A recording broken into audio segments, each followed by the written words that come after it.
عام طور پر گناہ کرنے کی 4 وجوہات ہوتی ہیں اور اللہ رب العزت نے ان چاروں کا جواب قرآن پاک میں سمجھا دیا ہے۔ پہلی وجہ، گناہ کرتے وقت بندہ سوچتا ہے کہ مجھے کوئی نہیں دیکھ رہا۔ جب دل میں یہ احساس پیدا ہوتا ہے کہ مجھے کوئی نہیں دیکھ رہا تو انسان گناہ پر جرأت کرتا ہے۔ اللہ رب العزت نے قرآن کریم میں اس کا جواب بھی سمجھا دیا ہے۔ فرمایا، یقین رکھو تمہارا پروردگار سب کو نظر میں رکھے ہوئے ہے۔ دوسری وجہ، آدمی گناہ کرتے وقت یہ سمجھتا ہے کہ کسی کو پتہ نہیں، میں فون پر بات کرتا ہوں کسی کو علم نہیں، میں نے خط لکھا کسی کو پتہ نہیں، میں نے اونچ نیچ کر دی کسی کو پتہ نہیں۔ تو جب یہ دل میں احساس پیدا ہوتا ہے کہ کسی کو نہیں پتہ تو میں کیا کر رہا ہوں، تو یہ گناہ کا سبب بنتا ہے۔ اللہ رب العزت نے قرآن پاک میں اس کا بھی جواب سمجھا دیا ہے تاکہ ہم یہ ذہن میں نہ رکھیں کہ ہمارے عمل کا کسی کو پتہ نہیں چلتا۔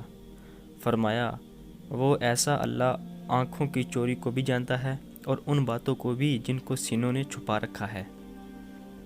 تیسری وجہ، آدمی سمجھتا ہے کہ میرے پاس کوئی بھی نہیں تھا، گھر کے اندر میں اکیلا تھا۔ یہ جو احساس دل میں پیدا ہوتا ہے یہ بھی گناہ کا سبب بنتا ہے۔ اللہ رب العزت نے اس کا بھی جواب سمجھا دیا ہے۔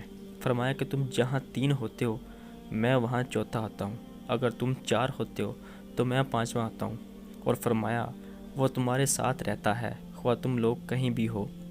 چوتھی وجہ، بندہ جب یہ سمجھتا ہے کہ کوئی میرا کچھ نہیں بگاڑ سکتا تو یہ بات گناہ کا سبب بنتی ہے۔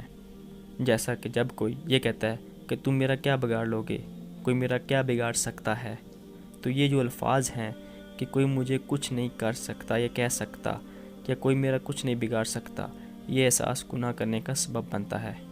اللہ رب العزت نے اس کا بھی جواب سمجھا دیا ہے۔ فرمایا، واقع اس کی پکڑ بڑی دردناک اور بڑی سخت ہے۔